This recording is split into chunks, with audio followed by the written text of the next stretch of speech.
لبرامبرا وقتك كتو دراسي تاريخي أم صحابة برزاناك تو نفس ديا خوشي دور برا جاء وانا صحابة بون خزمتي بيغمري خويا بون عليه الصلاة والسلام باشا ورسر تابعين تو زاني إمامي مسروق يشكنا إمامي مسروق شون عبادة يكر لكعبة تو زاني عطائي كوريا برباح حفتاصل حجي كردو شون كردو دي تو زاني شريحي قاضي شون 50 سال قاضيتي كردو تو زاني حسني بصري رحمتي خوالي بتش شخصيتي شي هبو تشد كاري قربو حجاجي كرويس في ثقافي ناردي بشويني ابو كشتني شمشيري اما ذكرت بوتي بدسي خو ما يكوش بلا حسني بصري رحمتي خوالي بكات مجلسي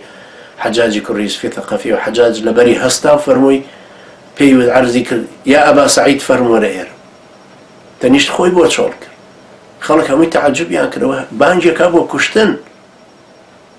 دعاي كالرجوتي بلو بمشكالة برامبر يعني مرا هيتش ليشي برامبرك أم حسني بصري أم خاوني عبادتها أم بياو تشاكي وقتك كوتشي دعاي كر نرجع عصر لبصرة نكرة كاس نبو جماعتك هم عالم بدعاي ميتكوب هر أم حسني بصري كددا نصالي الربق لخراسان مجاهد ولا بناي خواي غزايك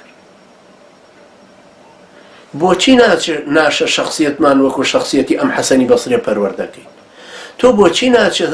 ناشه سلفیش بی تو اخوانیش بی تو صوفیش بی تو مجاهدی کیش بی لگروپ کان نابید بوچی ناشه او صفتان ورگری تو بوچی ناشه عقیده کی پاک وکو هی صحابه و تابعین تابع بوچی ناشه زهدی کی وکو امام ابن القیم وکو شیخ عبد القادر گیلانی وکو ابراهیم کوری ادهم تابع تو بوچی ناشه وکو اخوانك پرورده بی و نفس درێژ بی لە پەروەردە کردنی خۆت و خێزان و دەور و بەرتە بوچی ناشه غیرەتت بجوڵێ بۆ ئەم دینە بۆ ئەم وەزعی مسلمانان و پێشێلکردنی مقدساتی مسلمانان و مجاهدێکی صاحبی غیرەتێ بی لەبەر خاتری خوای گەورە بۆچی ناشه شخصیتێکت هەبێ ئەم سیفەتانە کۆکاتوو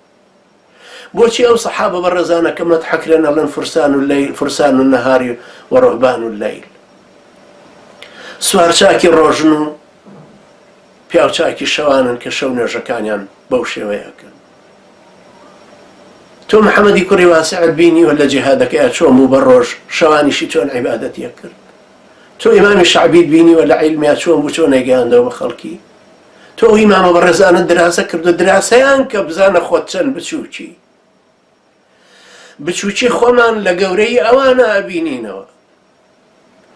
بۆیە ئێستا خۆمان پێ گەورەیە چونکە ئەوانمان پێ بچووکەیان نایان ناسین